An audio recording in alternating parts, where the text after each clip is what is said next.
नमस्कार, आप देख रहे हैं न्यूज़ इंडिया। मैं हूं आपके साथ रितु तोमर। बुलेटिन की शुरुआत करेंगे बड़ी खबर के साथ जो कि दिल्ली से है, जहां पर किसान और सरकार के बीच कल बातचीत संभव है। आज सरकार देगी किसानों को जवाब। किसानों ने शर्त के साथ बातचीत का प्रस्ताव रखा था। किसानों के प्रस्ताव पर आज जवाब देगी सरकार। तो बता दें, दिल्ली बॉर्डर पर किसानों का आंदोलन जारी है। 33वां दिन आज किसानों के आंदोलन का। तीनों कृषि कानून रद्द करने की मांग पर किसान अड़े हुए हैं और 33 दिन हो चुके हैं किसानों को आंदोलन पर बैठे हुए। लगभग एक महीने से 2-3 दिन, एक आपको बता दें कुछ दिन ज्यादा, और 33वां दिन आज। तो किसान और सरकार के बीच कल बातचीत संभव है। ब्रजेश श्रीवास्तव, एसोसिएट एडिटर, इस वक्त हमारे साथ जुड़े हुए ज्यादा जानकारी के साथ। ब्रजेश, 33वां दिन है आज किसानों को आंदोलन पर बैठे हुए और अब किसानों ने प्रस्ताव भेजा है सरकार को। केंद्र सरकार आज जवाब देगी इसको लेकर। सबसे बड़ी बात कि इस बार भी किसानों ने जो प्रस्ताव में अपनी मांग रखी है वो यही कि इन तीनों कानूनों को वापस करने की जो प्रक्रिया है, चर्चा होगी तो इस पे होगी। अब सरकार आज इस प्रस्ताव को लेकर अपना जवाब देगी। क्या कुछ सामने आ सकता है? देखिए, सबसे बड़ी बात यह है कि जिस बात को लेकर अब तक गतिरोध बरकरार है, बिल्कुल वही बात एक बार फिर किसानों ने दोहराई है। किसानों ने साफ तौर पर कहा है कि अगर सरकार एमएसपी पर लिखित गारंटी देने को तैयार हो, अगर सरकार तीनों बिलों को वापस लेने को तैयार हो और पराली को लेकर अपने नियमों को थोड़ा सा जो है आसान बनाने को तैयार हो, तो हम बातचीत को तैयार हैं। तो आपने तो पहले से बता दिया ना कि हम इस आधार पर ही बातचीत करेंगे, तो बातचीत तो फिर होने से रही। आपको कम से कम बातचीत के लिए अगर पहले से आप प्रपोजल तैयार करके जो है, और उन्हीं प्रपोजल जिस पर गतिरोध बरकरार है, भाई सरकार को अगर बिल वापस लेना होता तो पहले ले चुकी होती। लेकिन जिस तरीके से आपकी मांग अगर वही की वही है कि आप तीनों बिल वापस लीजिए, तो फिर भला कैसे रास्ता निकलेगा, कैसे बातचीत होगी? ऐसे में कहीं ना कहीं दोनों पक्ष को, यानी सरकार को भी और किसान नेताओं को भी, दोनों को ये समझना होगा कि अगर बातचीत करनी है तो अपने अपने स्टैंड से थोड़ा फ्लेक्सिबल होना होगा और तभी बातचीत हो सकती है। तो अब देखना यह है कि जो किसानों ने प्रस्ताव दिया है उस पर सरकार का किस तरह से रिएक्शन आता है और किस तरीके से बातचीत की टेबल पर बिल्कुल जिस तरीके से ब्रजेश आपने कहा, सवाल तो यही है ना कि तीनों कानूनों को लेकर सरकार, केंद्र सरकार पहले भी ये बात कह चुकी है कि संशोधन ठीक है, हो सकता है, लेकिन वापस नहीं होंगे। और यहाँ किसानों के प्रस्ताव की बात की जाए तो किसानों ने जो इस बार सरकार के सामने प्रस्ताव रखा, तो उसमें उन्होंने पहला पॉइंट यही रखा है कि इन तीनों कानूनों को वापस करने के प्रोसेस पर ही चर्चा होगी। तो ये भी थोड़ा मुश्किल है कि बातचीत भी कल होगी या नहीं होगी, क्योंकि पहले भी एक प्रस्ताव ठुकरा चुके हैं किसान। बिल्कुल, पहले भी प्रस्ताव ठुकरा चुके हैं और एक बार फिर अगर यही स्थिति रही तो बातचीत कल हो पाएगी या नहीं हो पाएगी, अभी इस बात को लेकर के भी कंफर्मेशन नहीं। क्योंकि जिस तरीके से जो है किसान नेता अपनी शर्त रख रहे हैं, उन्होंने जो प्रस्ताव दिया उस प्रस्ताव को मानना संभव दिखाई नहीं देता है कि आखिर वो कैसे, जो अगर सरकार किसान बिल वापस लेने को तैयार होती तो फिर बाकी पहले से कुछ दिक्कत ही नहीं होती। और ऐसे में अब या तो किसान नेता चाहते ही नहीं कि बीच का रास्ता निकले, और या फिर अगर चाहते हैं तो उन्हें थोड़ा सा अपने स्टैंड को रोल बैक करना होगा। अब देखना ये होगा कि कल वार्ता की टेबल में दोनों पक्ष बैठते हैं या नहीं। ठीक, बहुत शुक्रिया आपका तमाम जानकारी के लिए ब्रजेश। रुक करेंगे अगली बड़ी खबर की ओर। तो कोरोना को लेकर आपको अपडेट दे देते हैं। आपको बता दें कि पिछले 24 घंटे में 20,021 नए कोरोना केसेस सामने आए हैं। पिछले 24 घंटे में 21,131 लोग ऐसे हैं जो कि बिल्कुल ठीक स्वस्थ हो चुके हैं और साथ ही 24 घंटे में देश भर में 279 लोगों ने अपनी जान गंवाई है कोरोना की वजह से और अब तक 1,02,07,871 लोग कोरोना से संक्रमित हो चुके हैं।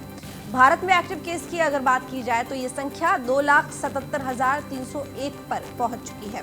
97,82,669 लोग अब तक ठीक होकर डिस्चार्ज हो चुके हैं और 1,47,090 लोगों की अब तक कोरोना से मौत हो चुकी है कोरोना काल में। तो फिलहाल ये आंकड़ा है देश में कोरोना संक्रमण का।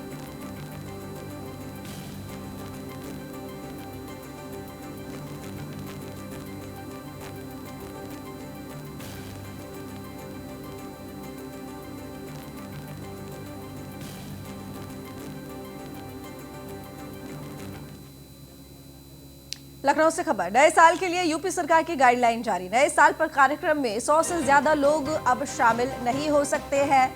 नए साल पर कार्यक्रम के लिए पुलिस प्रशासन की इजाजत बहुत जरूरी हो गई है। यानी कि अगर आप सोच रहे हैं कि नए साल पर कार्यक्रम का आयोजन किया जाए और दोस्तों को रिश्तेदारों को बुलाकर पार्टी की जाए तो सोच लीजिए सिर्फ 100 ही लोग आपके आयोजन में आ सकते हैं। ये नई गाइडलाइन जारी की है यूपी सरकार ने। तो नए साल पर कार्यक्रम के लिए पुलिस प्रशासन की इजाजत भी जरूरी है। कार्यक्रम की मंजूरी मिलने के बाद ही कोविड नियमों का पालन करना होगा और तभी किसी तरह का आयोजन किया जा सकता है नए साल के अवसर पर। तो यहाँ पर कोविड नियमों का पालन नहीं करने पर सख्त कार्रवाई भी हो सकती है। तो यूपी सरकार ने ये गाइडलाइन जारी की है नए साल पर जश्न मनाने को लेकर। तो सिर्फ 100 लोग ही शामिल हो सकते हैं नए साल के जश्न में, कार्यक्रम में, और साथ ही कोविड-19 के नियमों का पालन करना होगा और इसी के साथ ही किसी कार्यक्रम का आयोजन किया जा सकता है। और अगर कोविड-19 के नियमों का पालन नहीं हुआ तो फिर कार्रवाई भी की जा सकती है।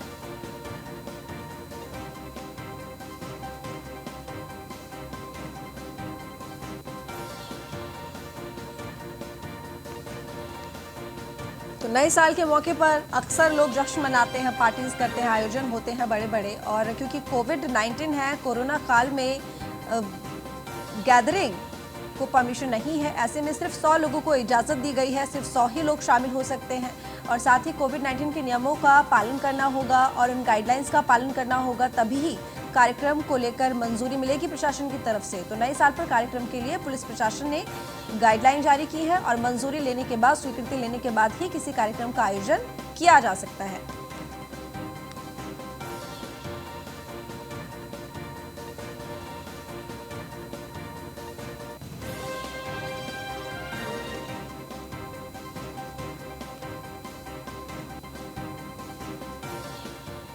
झारखंड सरकार के 1 साल पूरे होने वाले हैं और इस 1 साल के दौरान हेमंत सोरेन सरकार के सामने कई चुनौतियां सामने आई। साल 2020 की पहली तिमाही में ही कोरोना ने पूरे देश के साथ प्रदेश की प्रगति को थाम दिया। झारखंड खनिज संपदा वाला राज्य है और वर्तमान की हेमंत सरकार अपने कार्यकाल 29 दिसंबर को 1 साल पूरा कर रही है। बीते 1 साल में झारखंड की सरकार अपने वादों में कितनी खरी उतरी, इस पर कुछ नेताओं ने भी अपनी प्रतिक्रिया दी है।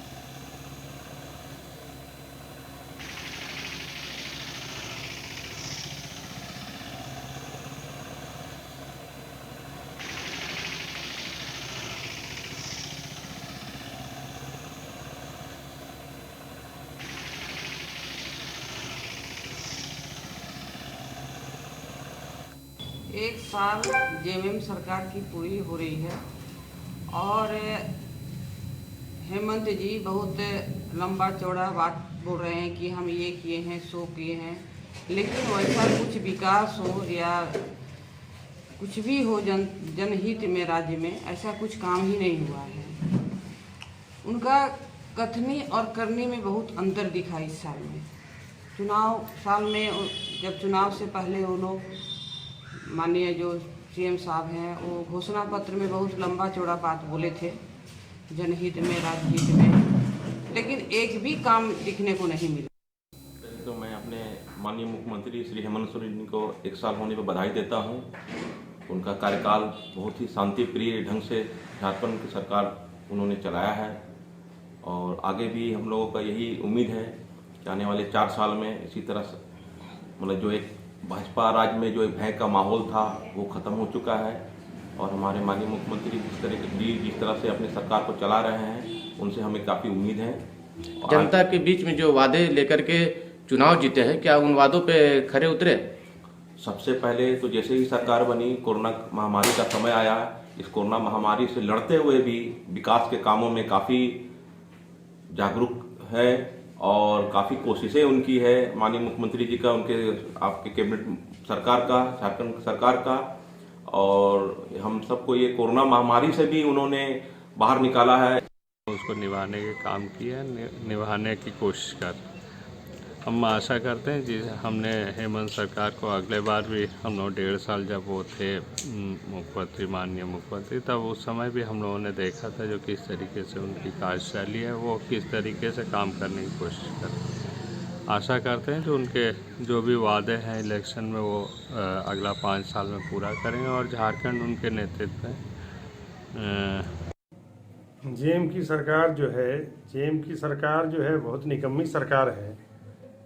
जो भाजपा में गरीबों को, लोगों को जो लाभ मिल रहा था उससे उन लोगों को वंचित कर दिया है। जैसे कि जिनको 10 किलो अनाज मिल रहा था अब उनको 5 किलो मिल रहा है। जो महिलाओं को 1 रुपया में रजिस्ट्री हो रही थी वो बंद हो गई है। इस तरह से जो वृद्धा पेंशन था अभी 6 महीना से बंद है। और भी जो राहत उस सरकार में दी जा रही थी सारी राहतों से लोग महरूम हैं और लोग की जो प्रगति का जो ग्राम का जो विकास था वो भी इनके कार्यकाल में रुका हुआ है। जिस जनता के बीच जो उन्होंने वादे किए थे, जिन वादे पे खरा उतरे कि नहीं हुआ? कहाँ खरे उतरे हैं? उन्होंने कहा था कि 15,000 लोगों को नौकरियां देंगे, कहाँ नौकरी देंगे? रुक करेंगे खबरों की ओर। कानपुर में जारी हुए माफिया के डाक टिकट छोटा राजन और मुन्ना बजरंगी के डाक टिकट जारी किए गए हैं। तो माई स्टेप योजना के तहत ये डाक टिकट जारी किए गए और पोस्ट मास्टर को नहीं है डाक टिकट जारी होने की सूचना। मामले में पोस्ट मास्टर जांच करने की बात भी कही है। तो कानपुर के बड़ा चौराहा स्थित प्रधान डाकघर के अंतर्राष्ट्रीय माफिया छोटा राजन और बागपत जेल में गैंगवार में मारे गए माफिया मुन्ना बजरंगी के डाक टिकट बन गए। इन डाक टिकट के जरिए देश में कहीं भी चिट्ठियां भेजी जा सकती हैं। बता दें कि डाक विभाग की माई स्टेप योजना के तहत छोटा राजन और मुन्ना बजरंगी के यहाँ पर डाक टिकट छाप दिए गए हैं। ना फोटो की पड़ताल की और ना प्रमाण पत्र लिया गया। केंद्र सरकार की ओर से 2017 में माई स्टेप योजना शुरू की गई थी, जिसके तहत 300 रुपए का शुल्क जमा करके आप अपनी या परिजनों की तस्वीर वाले डाक टिकट जारी करवा सकते हैं। ये अन्य डाक टिकटों की तरह मान्य होते हैं और आप इन्हें चिपकाकर देश के किसी भी कोने में डाक से भेज सकते हैं। वहीं इस मामले में पोस्ट मास्टर जनरल वीके ने कहा है कि इस बारे में कोई जानकारी नहीं है।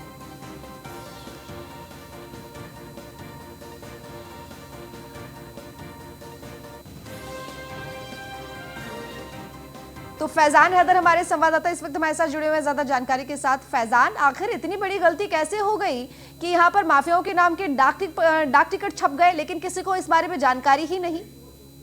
जी, आपको मैं बता दूं कि ये पूरा मामला जो है ये प्रधान डाकघर का है और ये बड़े चौराहे पे बना हुआ है और इसमें आला अधिकारियों से हमारी न्यूज़ वन इंडिया की टीम ने बात भी करी तो अधिकारियों ने साफ पल्ला झाड़ दिया और उन्होंने ये भी कहा कि इनकी इस बात की उनको कुछ मालूमात भी नहीं है और इसके पीछे वो जानकारी जो है वो कर रहे हैं और जो भी कार्रवाई होती है जांच करने के बाद वो की जाएगी।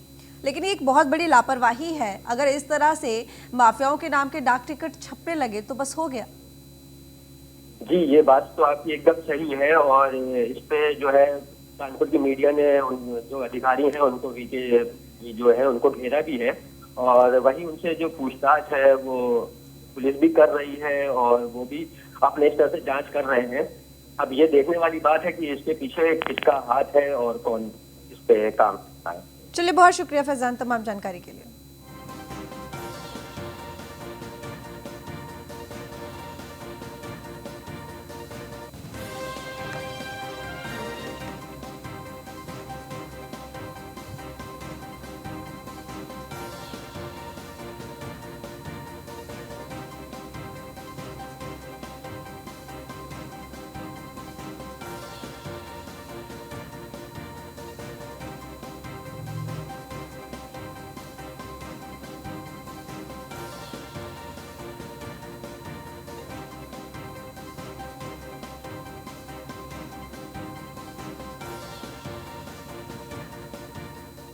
एटा से खबर जहां पर 21 दिसंबर को पुलिस पर हमले का मामला सामने आया। फायरिंग और पथराव का वीडियो सामने आया है। वकील राजेंद्र शर्मा ने परिवार के साथ मिलकर ये हमला किया था। हमले में एक राहगीर को गोली भी लगी थी। सोशल मीडिया पर ये वीडियो वायरल हो रहा है। पुलिस पर हमले का ये वीडियो है। एक मकान को लेकर 2 वकीलों के बीच विवाद था। कोर्ट ने लगाया था स्टे और वकील की ओर से ये निर्माण किया जा रहा था। तो दूसरे पक्ष की शिकायत पर पुलिस पहुंची थी। थाना कोतवाली नगर क्षेत्र के कटरा मोहल्ला में ये घटना हुई थी। तो फायरिंग और पथराव का ये पुराना वीडियो जो कि अब सामने आया है। 21 दिसंबर को पुलिस पर हमला किया गया था जिसका वीडियो सोशल मीडिया पर वायरल हो रहा है। ये तस्वीरें उसी वीडियो की तो फायरिंग और पथराव का वीडियो सामने आया। वकील राजेंद्र शर्मा ने परिवार के साथ मिलकर यह हमला किया था। तो दो पक्षों में, जो कि दोनों ही वकील थे, उनमें एक मकान को लेकर विवाद था।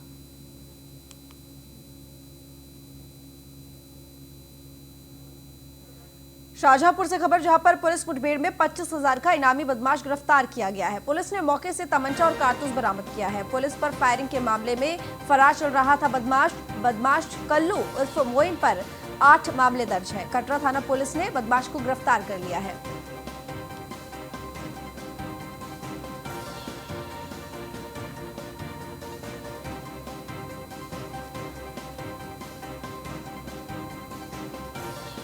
पीलीभीत से खबर, जहां पर सड़क हादसे में 6 लोग घायल। ट्रैक्टर ट्रॉली और जीप में जोरदार टक्कर हुई।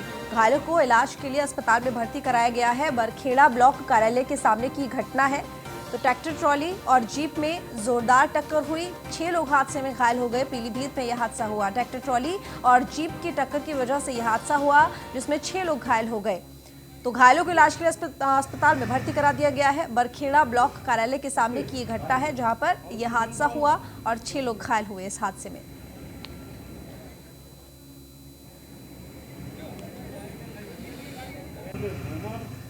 तो फिलहाल इस बुलेटिन में इतना ही। बाकी और खबरों के लिए देखते रहिए न्यूज़।